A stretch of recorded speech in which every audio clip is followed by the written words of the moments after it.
Okay. Today is August 2nd, and this is the Velero committee meeting. And first, for the overall status, we 1.11.1 had been released on July 25th, and for we 1.12, we have reached the FD stage on July 26th. And now we are working on the manual tasks and the bug fixes, and we will run uh, the manual tasks for by all the members in Benin team, and record the bugs, and to see when we can fix all of them, and to see we can reach the RC. And for we 1.13, we are still calling for candidates. And if you have any requirements or issues that need to go into with 1.13, you can add this candidate with 1.30 candidate tags to the issue. Yeah, just in case And, you cannot, sorry to interrupt, just in case you don't have permission to add labels, just please feel free to ping any maintainers in the channel, and we're gonna triage them accordingly. Thanks. yes, thanks, Daniel. And we may start the first round review of the issues for we 1.13 candidates around next week. That's for the overall status. And now for some individual updates. I think most of the members in Beijing team don't have too much update because we are focused on running the manual test. And for others, Tiger, please. Yeah, I cherry picked the PR I made earlier that you requested. So yeah, that's my update. Okay. We'll check to that. Yeah, and just to be clear, with the issue with this PR is if you use the profiles for your AWS credentials, REST credentials, it doesn't currently work with Copia if you're not using the default profile. So this change is needed to support that. And so this is an issue for both 110 and 111, and on main. REST already works fine with non-default credentials, but it's not working properly within the Copia path. Mm-hmm. Yes. Okay. Now let's go to the discussion topics. The first one from myself is actually still about the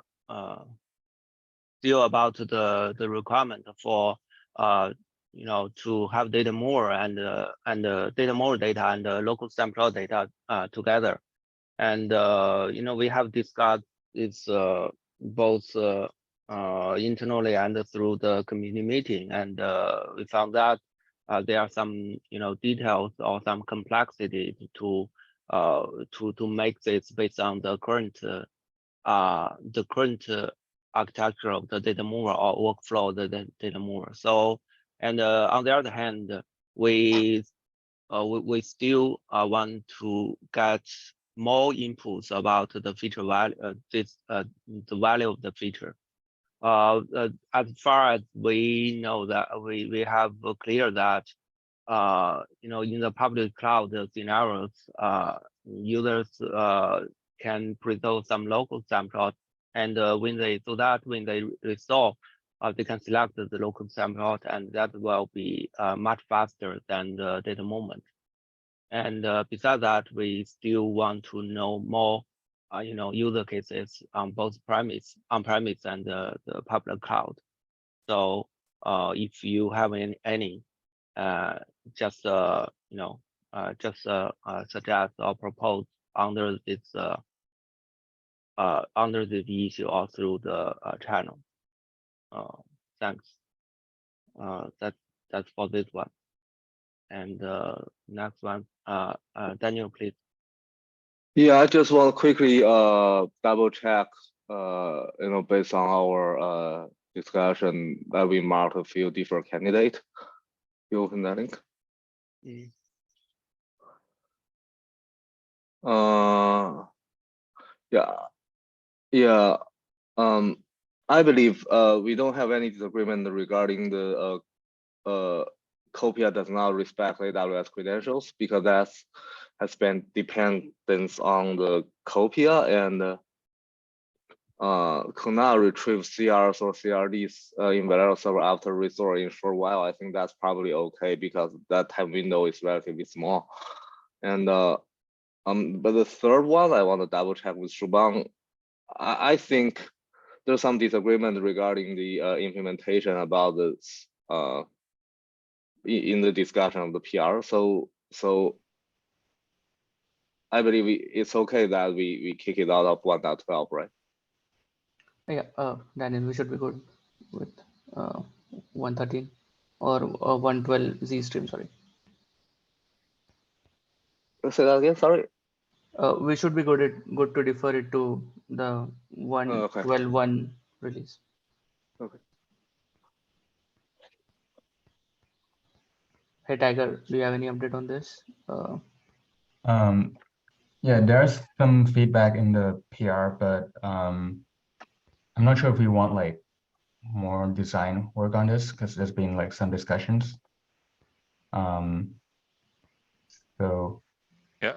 even The other thing we should probably talk about is that this does involve some API changing. So, you know, if it makes sense for 1.12.1, or is that too much of a change for you know, patch release? That's, I guess, a different discussion. And depending on ultimately what we end up deciding, especially if we ended up at, you know, if there's COD changes associated with this.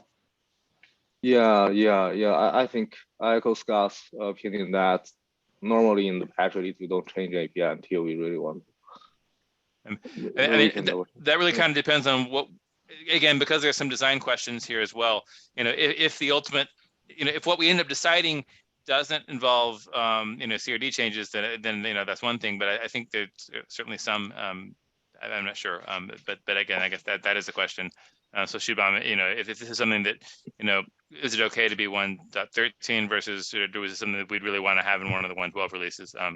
That's something we'd have to probably work through as well. Yeah, that makes sense. So, but we are sure we are gonna defer this. So let's move on. I think we all agree that 1.12.0 is not essential for, so deferring it absolutely makes sense. Since we have open questions. I think the priority now is to work out the open questions, decide exactly what we want to do. And once we know that, then we can make that call about, you know, where it fits into the release schedule. Okay, so I'm tentatively set it as a 1.13 candidate. Okay. And yeah.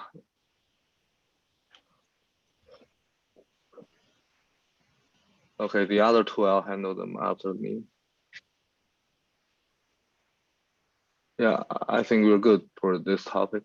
Yeah, the next one is about Anshu as a maintainer. I opened an issue with that, and I communicated with Wes, I think. So I think we're okay with the vote here in this issue. Please add a thumb up and or +1 by adding a comment. And I think I'm gonna open the issue for 2 weeks, and in the next community meeting in Beijing time zone, we're gonna see the result of the voting and make another round of discussion to you know, either add him as a maintainer or, you know, take action accordingly. Shubhang or Scott, do you have any comment or concern about nominating Anshu as a maintainer?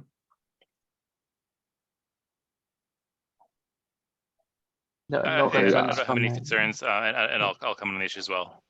Yeah, no Okay. concerns. Yeah. Okay. And the third one is regarding the Velero contributor. So I was a little confused about this one.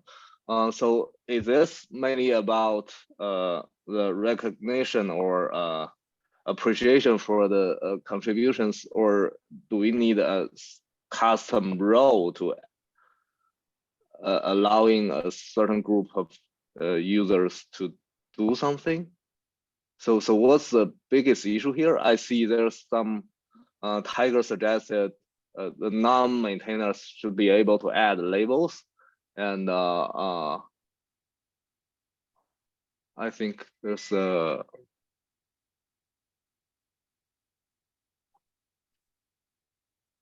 I don't remember the exact. I remember that this came up in the meeting last week. I don't recall the specific concern that led to bringing this up as the topic. I don't know if Shubham or Wes, if you remember exactly, what led to this in terms of.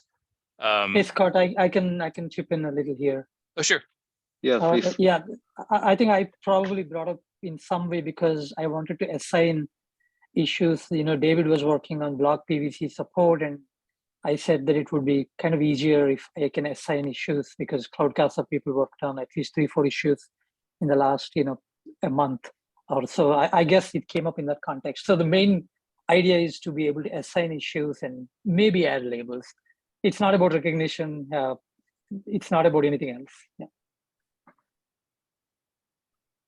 So yeah, because I double checked the roles in GitHub, we will need to create a custom role, and there's no mention in the governance model. So how do we, control the life cycle of a contributor? So I think a shortcut maybe just ping us. I ping any maintainer, say I want to work on this one. Please assign it to me. Yeah, that's fine. Yeah, no problem. think... But that's what we've been doing, and we can continue to do that. Okay.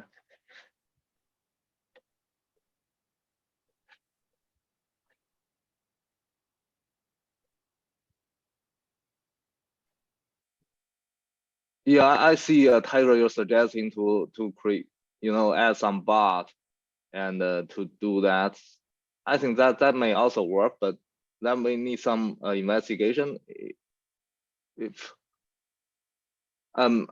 you think that's a valuable improvement, please go ahead and open an issue, and we can, follow up.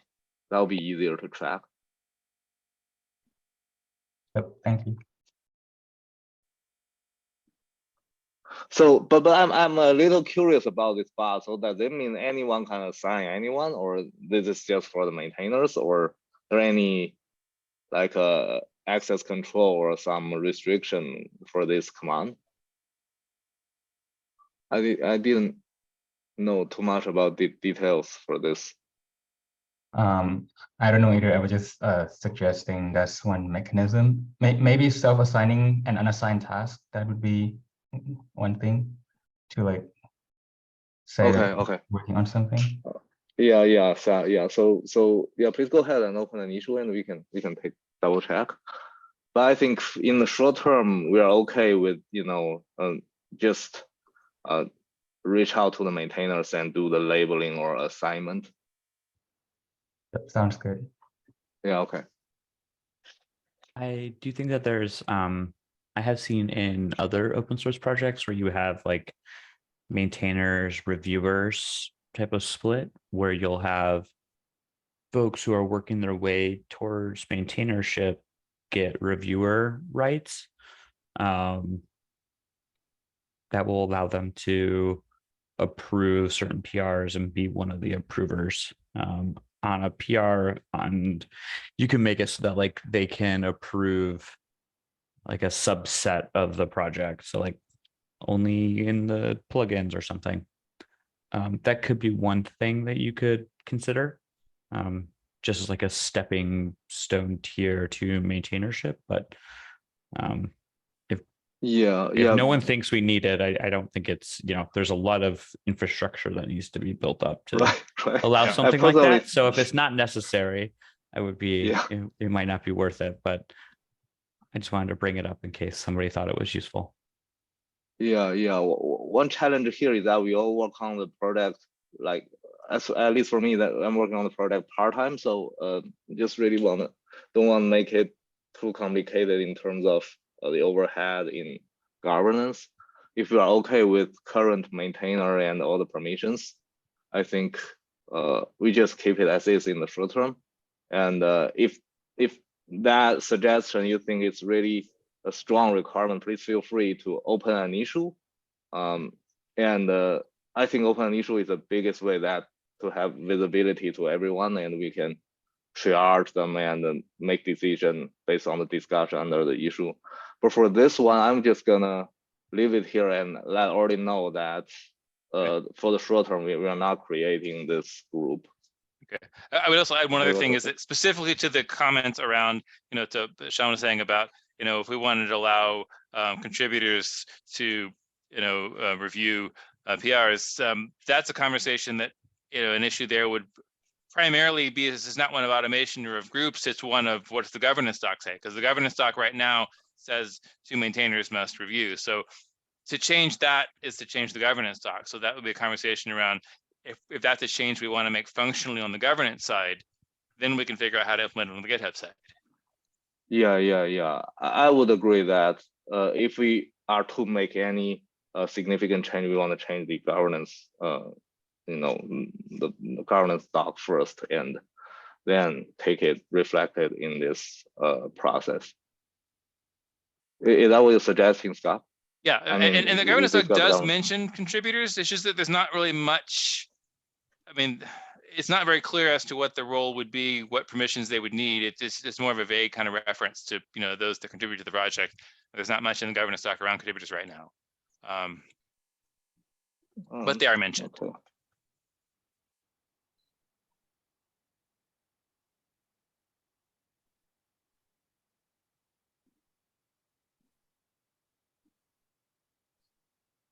Yeah, I see, but yeah, that sounds like a role, but doesn't map to any permission on the GitHub, because Right. currently I believe as a regular user, say Tiger or anyone, you can also like do code reviews or respond to issues. I don't think the current model is blocking them from doing anything like this. The only area where that matters is right now the governance doc says 2 maintainers must approve a PR before it can be merged, which is what the governance doc calls for. If we wanted to change that in the future to allow contributors to be one of those 2 approvers, for example, that would be first a governance change and then a GitHub permissions change. Yep, agree. And I don't believe this proposal had any, had mentioned that. I think Sean mentioned it as a possibility, but I don't think the issue raised here actually even talks about that. That's a separate issue that, if someone wants to bring it up and propose it, that's fine. We can talk about it. But I don't believe it's been currently proposed officially. Yeah. So just double check. So we are generally happy with the current model, right? If there's any concerns, I mean, for the suggestion by Tiger or Sean, we can open the issue and follow up them. But the current model, we don't have, anyone has any strong feeling that we want to change it, right? Okay. So I'm gonna add a comment to this issue and let already know. Thanks. So there are a few other issues, but I think they are relatively low priority. The first one is relatively easy. It's a question for Scott. Yep. For the OADP side, is that OADP specific? This is not an OADP specific. This is basically the garbage collection controller in Velero runs by default once an hour. It lists all the expired backups, and currently, if the backup storage location that the backup references is either inaccessible or doesn't exist, then so that's for the expired backup. I believe this was an issue with expired backups. Let me look at it again.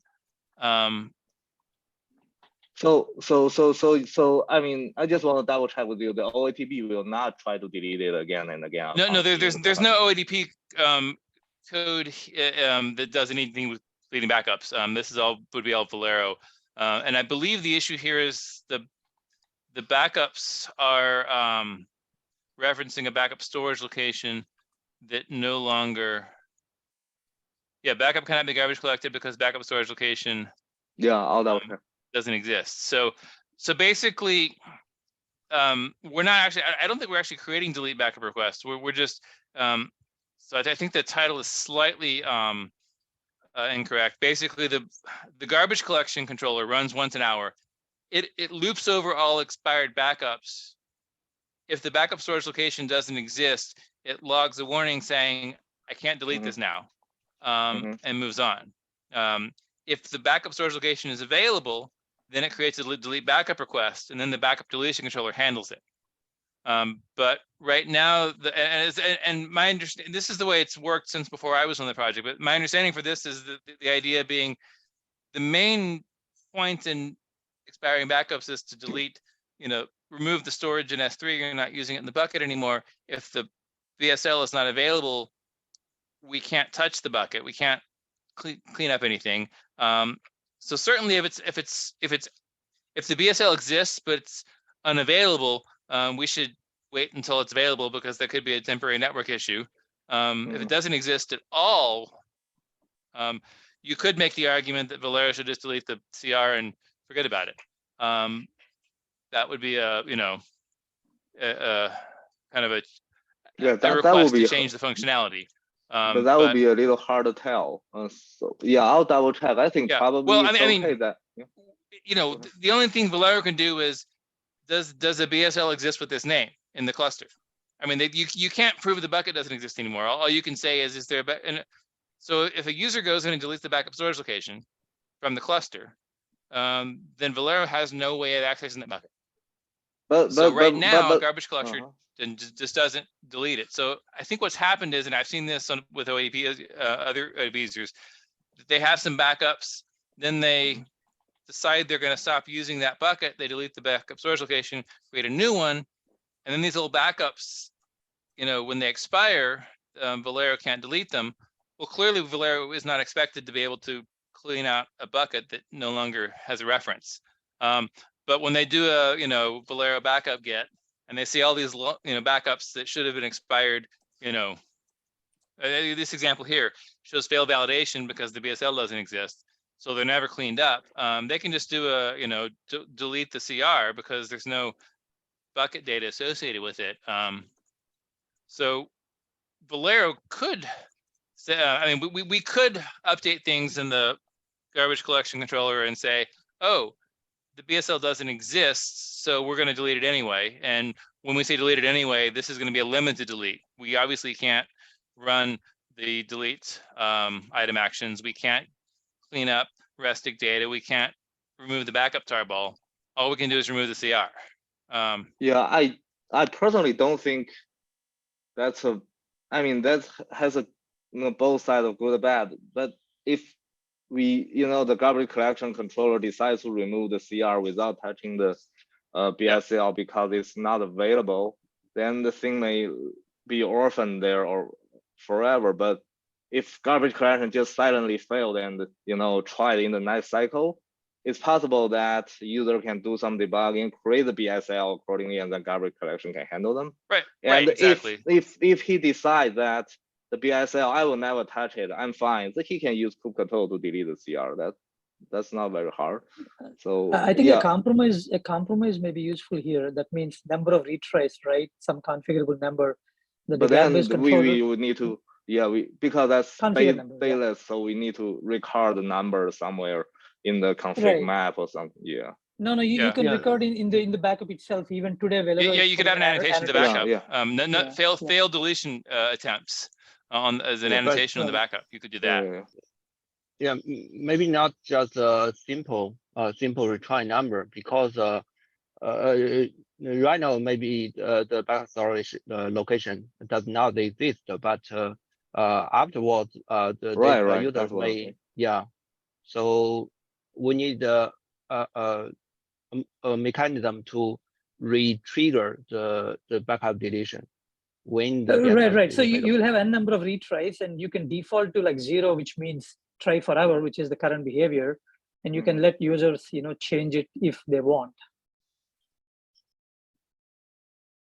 Okay, but let's say the retry number is 5, and Velero retry 5 times, but after that time the BSL is created back.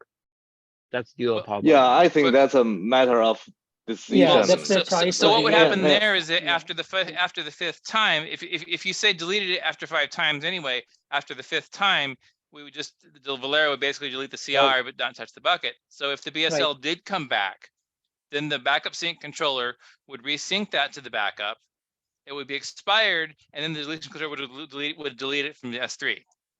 Well, you know, in the scenario that the Velero just back up lots of data, for example, the persistent volume data backup, for example, it had backed up 500 GB or more, and when we delete the backup CR but leave the BSL, the data in the BSL, and the data or the repository snapshot will be orphaned forever. And Well, that space will not Yeah, be. but Scott has a good point that it may wouldn't not be orphaned orphaned forever. because It's I only was going to be back. orphaned as long as the BSL is inaccessible anyway, in which case Velero is never going to delete it. If the user actually later goes back and recreates that BSL, or the network problem resolves itself and it's accessible again, then the backup sync controller is going to run and say, oh, this backup is not in the cluster, it's in the BSL. I'm going to recreate this CR. And then on the next run of the backup deletion, the garbage collection controller, it'll clean it up. Okay. Yeah, It so means yeah, I think backup that's a sync. valid point. Okay.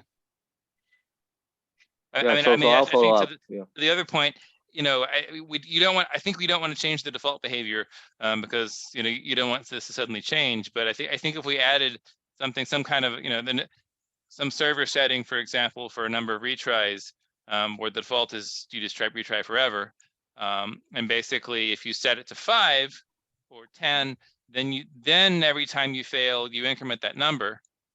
Yeah. And then once the number gets the limit, then you delete it anyway.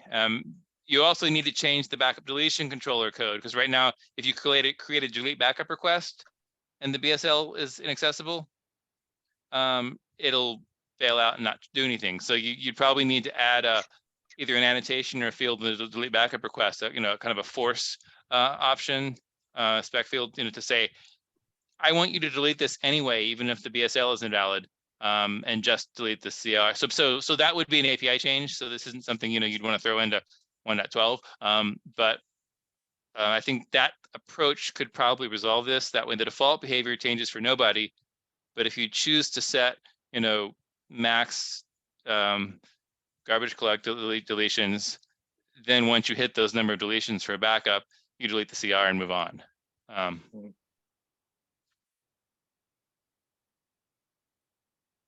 Yeah, so I think I'll double check you that really she's not happy with the garbage collection controller and make the change accordingly.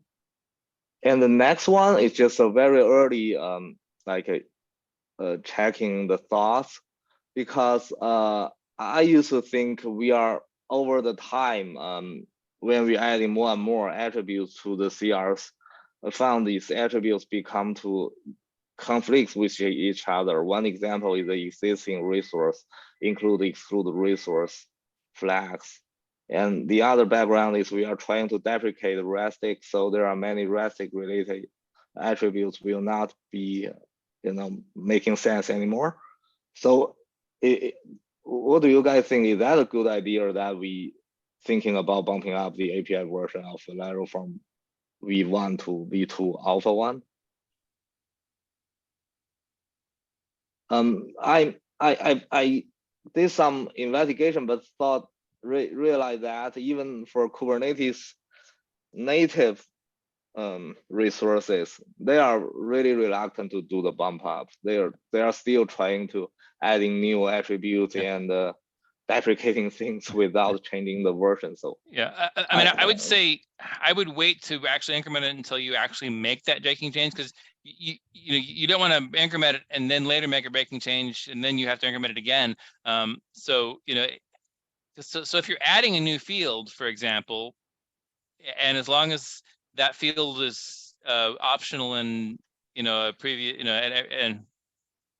then that's not so much an issue. It's when you remove a field that previous backups or restores might have used, that's when you start running into breaking issues. And I don't know in the Velero case, I guess we should identify what actual fields are being removed.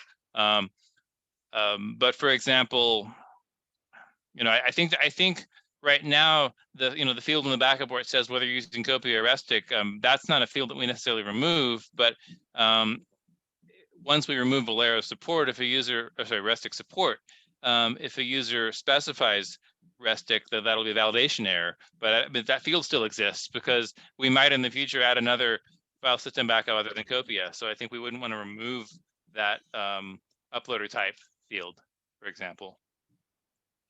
So I don't know exactly what we need to remove for Restic, but I think when we get to the point where we actually have to make a change to a CRD that is a breaking change, that's when you know, the incrementing certainly would be required. So that means we can add 100 new features to the CR without even bumping up the API, as long as it not break change. Is that what you're suggesting? So is there any? I don't know, Sean, if you have any thoughts on this. Yeah. I do have thoughts, but I think that both points are correct. Personally, I think like you don't want to keep adding 100 new things and then having to deal with that sprawl of stuff as you're like, not removing. I get the real question is, are we removing semantic values from other fields as we're adding fields? And if we're removing semantic value, then it does potentially make sense to think about bumping them and having some process to help users move to that new API. A la, what's a good example? I mean, I think CRD v1 beta 1 to CRD v1 is a good example. They changed defaults moving between the two of them. And that's, technically a breaking change that you would have to be aware of. There's some stuff like that. So, because even just changing a default value is changing the semantical value of a thing. So even just changing the default from Rustic to Copia for that uploader type or something like that would be a breaking change technically. Although in that case, that particular example, the default is not in a CRD. It's just a server setting. But yeah, right. If it were an actual field in a CR, right? Yeah. It's things like that like I think this is one of those ones where it probably is worth writing out. Like, okay, like what have we added? What have we like kind of silently stopped using or like changed the semantic value of?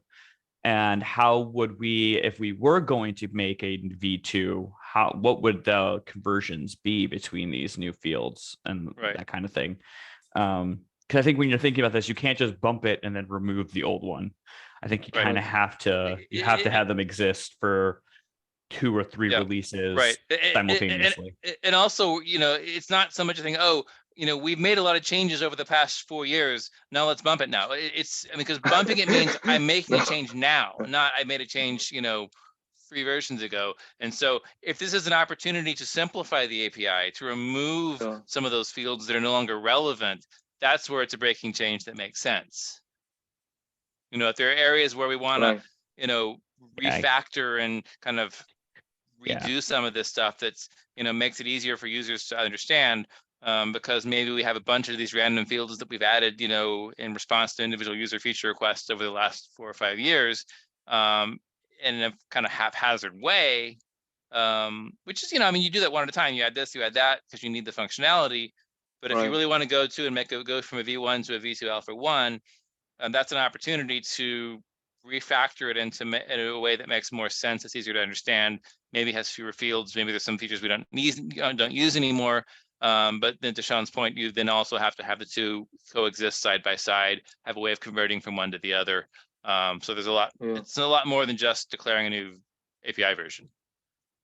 Yeah, sure. So I checked this conversion webhook thing. So it seems like we can, in Velero's code, we only support V2, but we whenever user try to write a V1 CR, we convert them to V2 silently. I think that may work.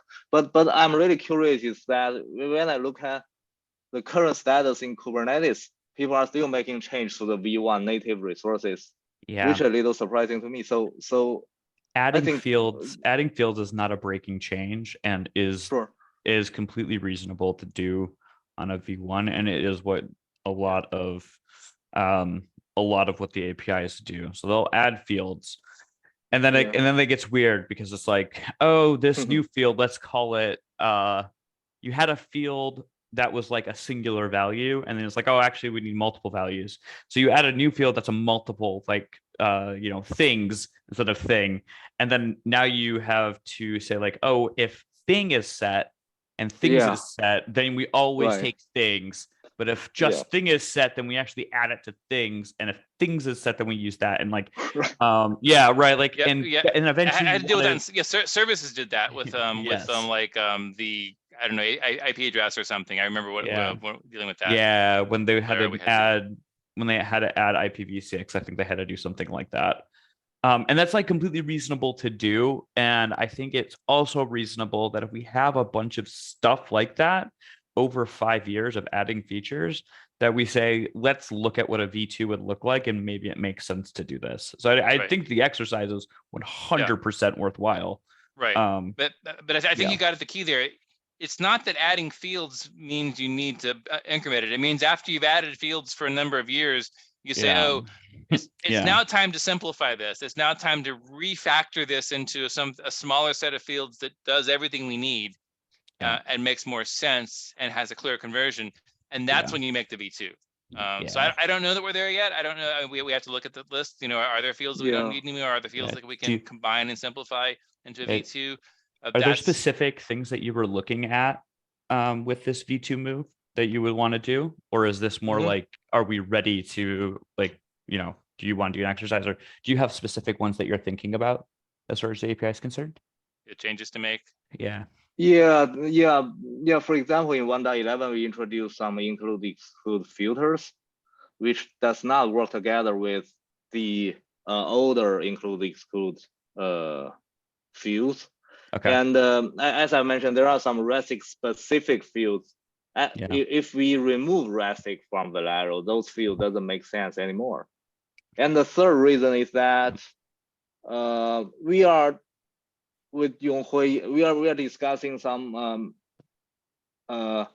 rethinking the relationship between the backup repository and the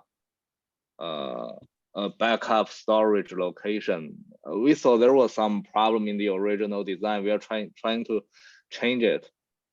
But I did some investigation. I found that it's not really common that no matter how old the resource is or how long it's been there, people seem really reluctant to bump up from V1 to V2. There seem a lot of hassle or maybe some Yeah.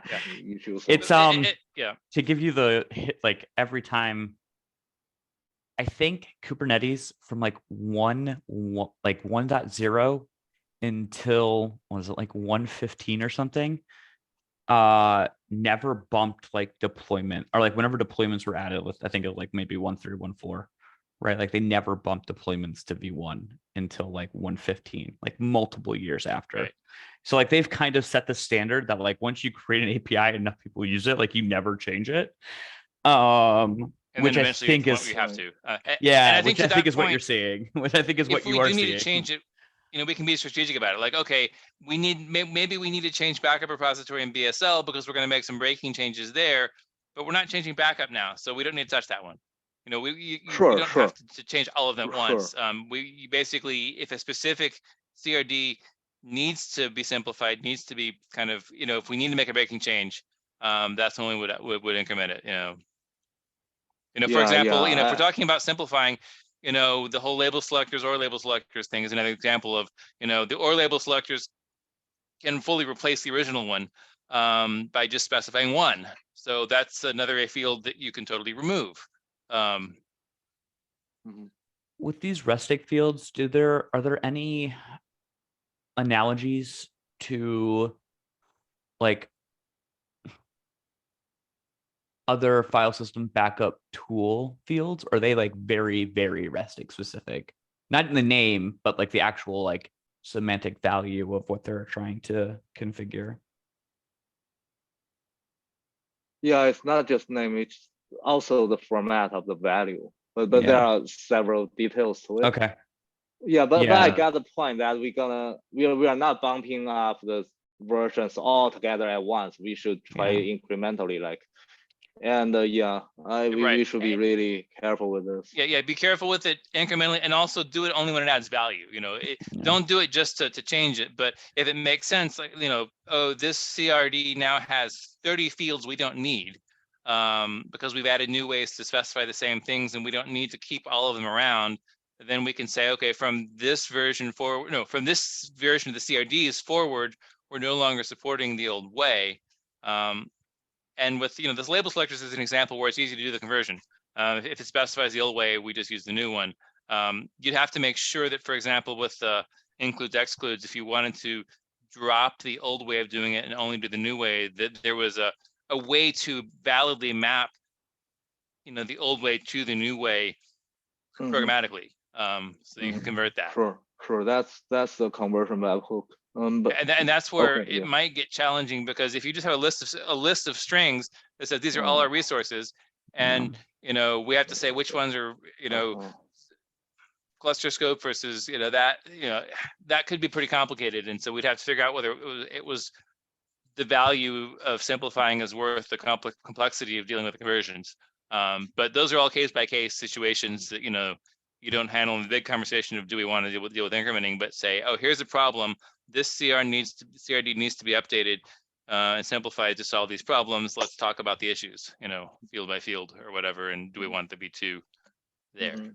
With that said, Okay. if you're gonna want to like get rid of semantic value of restic fields and not like convert them to a different field for other things or something like that, then you are going to need to bump the values. Yeah. You're gonna need to bump the versions. So you're not wrong about that. That is you could do something like keep those fields around and then make new ones that do that and then convert them to those new fields. But if you want to remove restic from the thing, which I think makes sense, I do think you're going to have to bump the API. So it does make sense if this is part of the removing restic from the thing. I would just say, like, let's take the learning experience there and start to name things in a way that isn't tied to a specific implementation of whatever tool we're using. Just remember, before we remove restic, we have to get that deprecation policy approved so we know when we're allowed to remove restic, because we're not there yet. Yeah, right. Yeah, sure. Yeah, I'm just bring this up. Yeah, no, those are good examples. I'm just again, just remembering that these are things that change eventually, but, you know, not necessarily 1.13. And you have my permission to take that PR over anyone.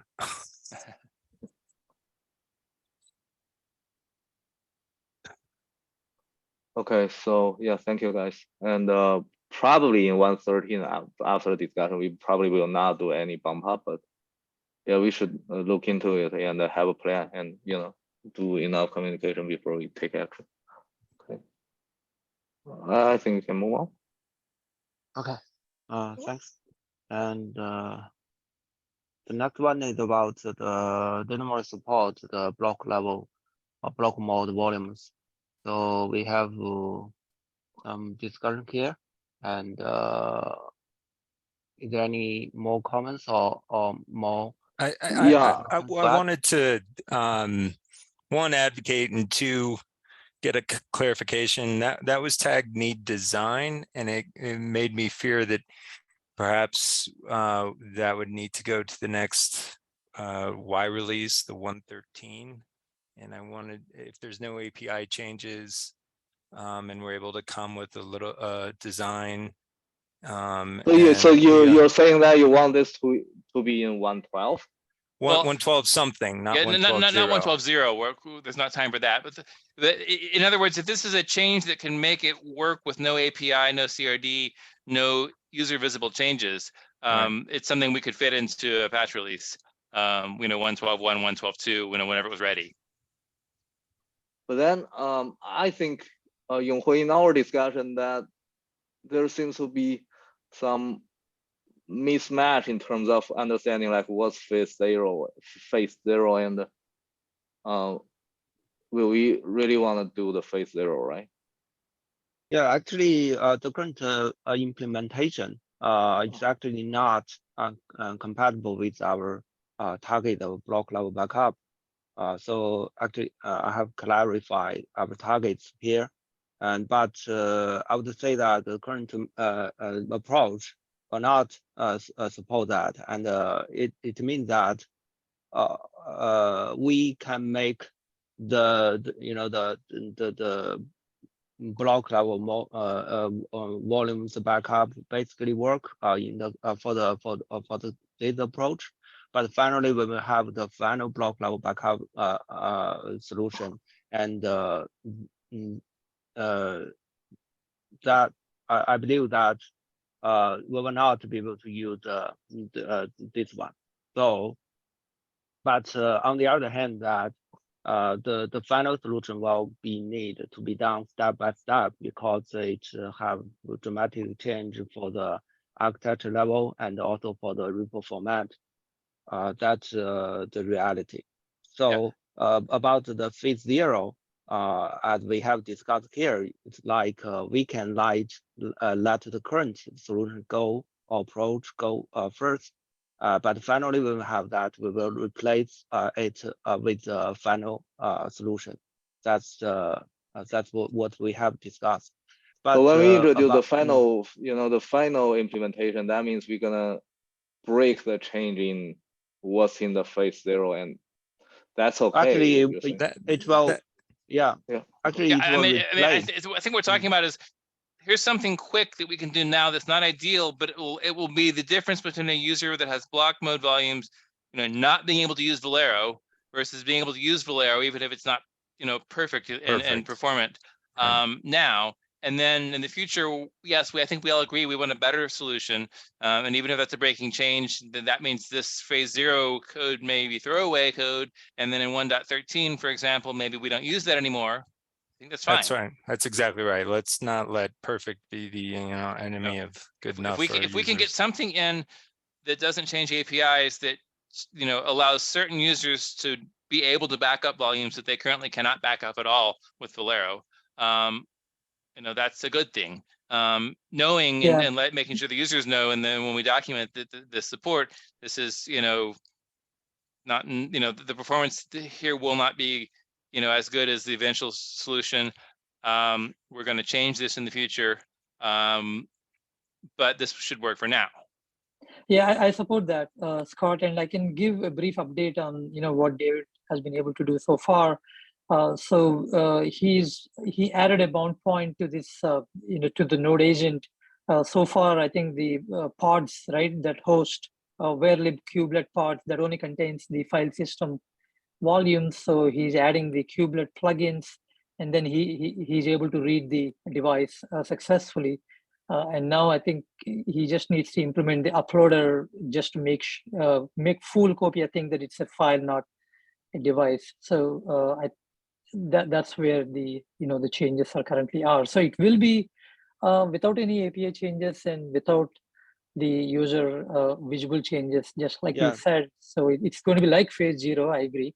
And as and when any good design and final implementation comes into the picture, we can always tell users that here is a better approach, more performant approach. But I don't see any reason to not put this change, assuming this turned out to be completely invisible change to the users. Yes. From these comments, it looked like we want to make the copy uploader think that the block device is actually a file, because it partly work because for Linux everything is a file, right? So right. That is exactly that is. Yeah, we just want to. So actually, for everything else, like the expose, I just saw this PR this morning, so I need to further look at. But for now, I have a specific question about this one. Why do we need to, add the other amount point for the because the devices are the devices are only accessible from this path. They're not accessible from the previously mounted path. There's a difference in how the kubelet is exposing the devices. Device is only the block device. The block device. There is one difference between Cloud Casa and Velero. The way we are doing is we have a mover pod where we mount the snapshot as PVC. That is exactly what Velero is doing, but it differs from there. And Velero is not using that pod at all, and it's letting the node agent do the backup. In our case, our pod which mounts the PVC actually runs the backup. So I would suggest, at least for 1.13, I think you should add it to the list, at least to consider this design change, because it'll help in two cases. First of all, this accessing from the host is may or may not work in all cases. We don't know, right? Especially devices. And second, for performance reasons, if you do the transfer from the mover pod, you can automatically scale if depending on how many mover pods you can start, right?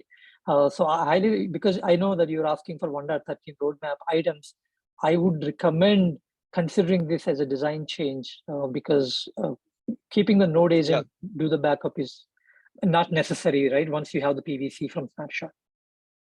Yeah, actually, we have discussed this during the original design for data mover, and that's two options that we launch a backup pod, and we run the data paths inside that pod, or the current one we run the data paths inside node agent, and we use the pod only for volume mounting. That's two options. And actually, so the reason why we chose the other one, or the second one, is like if we put the data path into the pod, that will make the architecture more complex.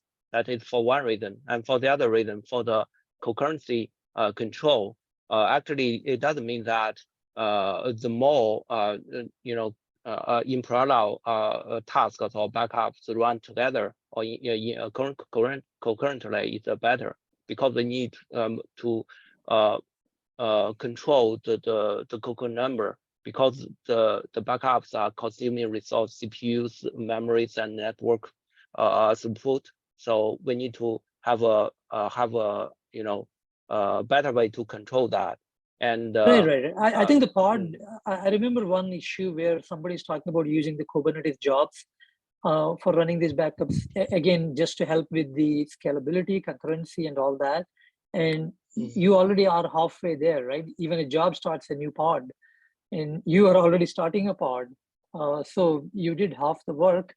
So it's just a matter of running from that pod. But I agree with you, but you need to put in a lot of controls, how many more pods you can start at the same time, and things like that. And another advantage is a pod can start on any node as long as the PVC is accessible, right? So that might help in concurrency. But all I'm saying is that at least for 1.13 or newer versions, maybe this design has to be kind of revisited and see if it makes sense. Maybe we can discuss. Actually, since this solution will make the architecture or workflow more complex, we need to see how much benefit we can get from that, right? Because sure. I don't mean to interrupt. I just kind of wanted to get a conclusion on whether or not there's some consensus if we can get that the phase 0 block mode solution in V112X. Yeah, we need to get that. And before we go too far. Yeah. So I think we're gonna try and make sure the intentions are clear by adding a design, but it sounds like most everyone is okay with it going into a future point. Personally, I think this is doable for this phase 0. If you add this to a minor release, but if we are going to add this to a patch, I think we need to be more careful, because even though we don't change any API level things or architecture level things or repo format things, but we actually add a new feature, right? So, and these changes, we also need a careful test for all the scenario to make sure that the quality. So I'm just curious about why do we need to add this to the patch release of V1.12, and is there any specific user? Lots of customer interest in block Mm. mode. Probably, I mean, definitely from Red Hat, it's a priority for us, and Raghu could speak for Cloud Casa, which I think you would agree. But Sure, So- yeah. so- I mean, for KubeVirt users especially need the block support, and that's the reason we already added in Cloud Casa in this particular way. So sorry, what kind of user? Also, KubeVirt, I mean, that's you run the VMs, KVM VMs in Kubernetes, right? That's what KubeVirt project gives you. Okay, so KubeVirt. Right. Okay. And About most that. disks by default are going to be blocked there. yes, The VMs disks. it's a big mismatch between those two Okay. projects. Yes. For the VM, Kubernetes managed the VM solution that actually absolutely needed the block mode, and besides that, can we just list some users or what kind of workloads they are using that requesting this block mode, volume mode into the issues, so that we can evaluate that. You know. So, the priority. so you have some like a hard deadline for this one, like you make any commitment that you Well- don't want to see it until around the end of year end, but you want to see September, October. Yeah, that's right. And waiting for V113, since we're not that far off from at least enabling this from a phase 0 perspective, would be really unfortunate. Yeah. I mean, obviously V112.0 would be ideal, but we're too late for that. No. We get that. You know, we're not trying for that. Yeah. I just mean that the fact is when, V12, 112.1 or 112.2, would be a lot sooner than 113. And that's where, again, because we can do this in a way that doesn't involve APIs, yeah, we need to be careful about the tests and all that. But we're not trying to rush it, but at the same and reduce quality, but we definitely don't want to wait for the next major release. Oh, I see. I think one of the But- things to make sure that, and I think that it's important for what we're doing here is that, especially if we're talking about minimizing risk, is to make sure that for those use cases that currently work, this is not really changing anything about the way things are done. So for a backup that works in 1.12,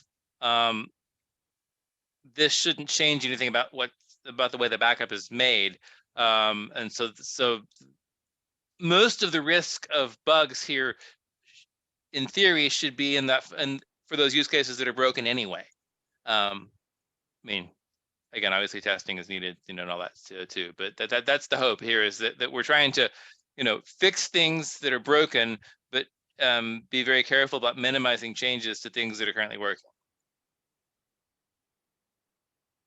Yeah, I think I'm okay to add it in a patch, but hopefully I think there's a design that is needed, because I Sure. think in the original data mover design is mainly focusing on explaining the file system path. But since it's as a block mode support, either we want to make update to Yonghui's design, or we need a new design to. Yeah, I think for this implementation. instead of a new design document, just make the changes to that design document as relevant.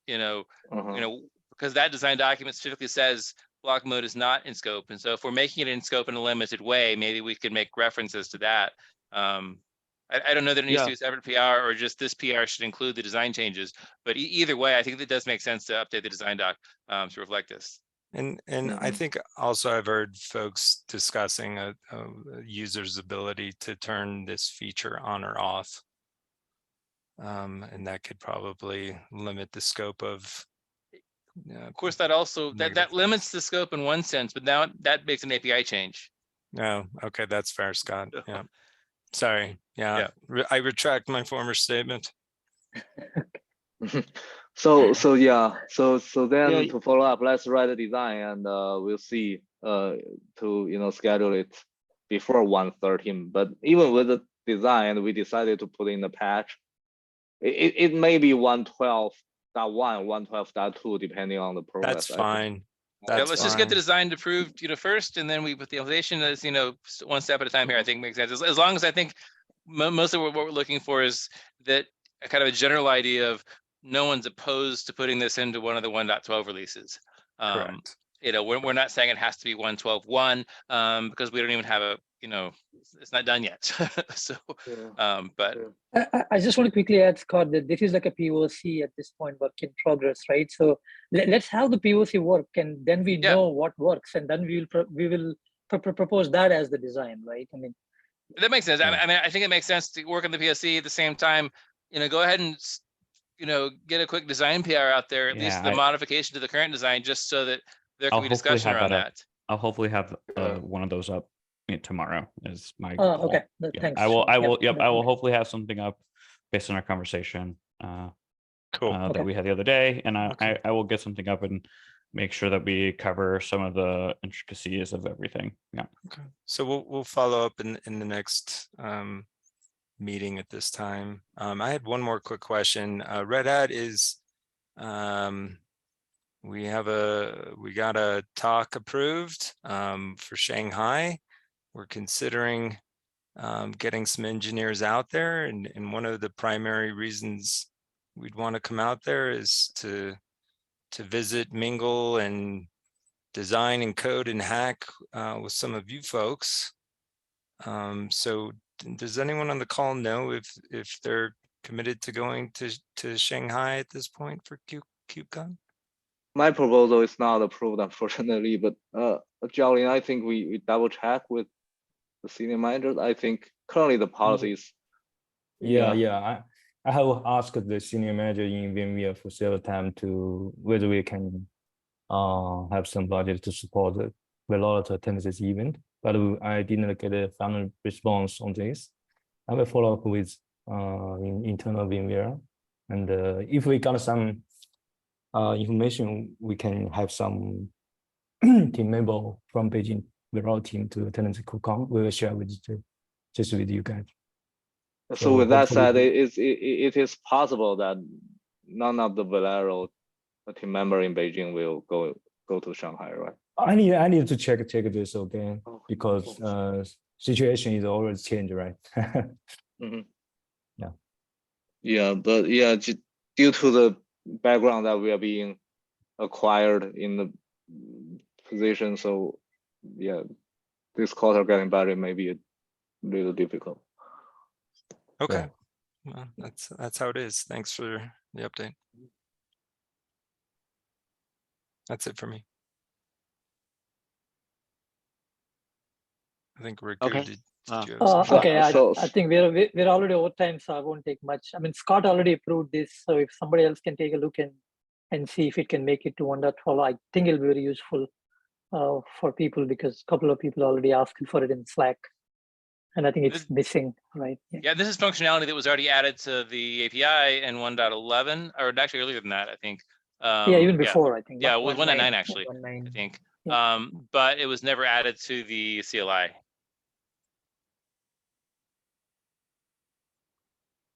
Okay. Yeah. So far our response has been use the YAML directly, and because the CLI doesn't support it, but this PR would add the CLI support.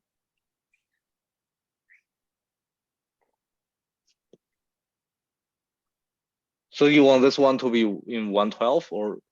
Yeah, that's the request, because this is more like a CLI edition and not really big API change or any, at that level. Because according to our principle, normally after the update, we will not adding new feature like this.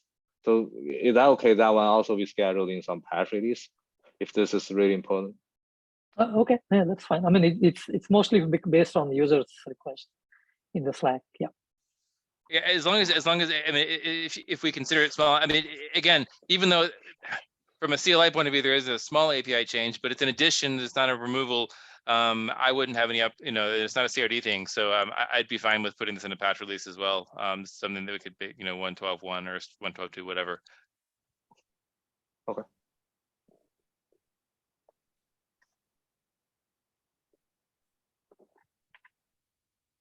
I mean, I also note, I didn't add it in the list, but Cloudcaster fixed one CSI timeout issue in the CSI plugin. I don't think it was released in 1.11.1. I think the plugin version changed it to 0.51, but I don't think David's fix was cherry picked. So that's another one that should go to either 1.12. It's really a bug fix, so I would say it should go to 1.12.0. That's the CSI timeout not being honored in the CSI plugin, right? It was hard coded to 10 minutes. But the Is that one merged, or is that it is merged? somewhere? Yeah, no, it's merged. Okay. It's the main. So for sure that will be in 1.12. Yeah. Okay. Yeah, I was gonna say anything that's currently merged to main will be in 1.12 because we haven't branched yet. Right, Okay. right. Normally we cut the branch when the we tag the RC for the next minor release. And for this particular one, I would suggest we put that in 1.12 patch. Okay, got it. Thanks. Yeah, that's it from me. Yeah. Okay. Anything else? Okay. If not, I think we can down here for today's community meeting, and thanks for joining, and have a good day and good evening. See you next time. Thank you. Bye. Bye bye. Thank you. Thanks, folks.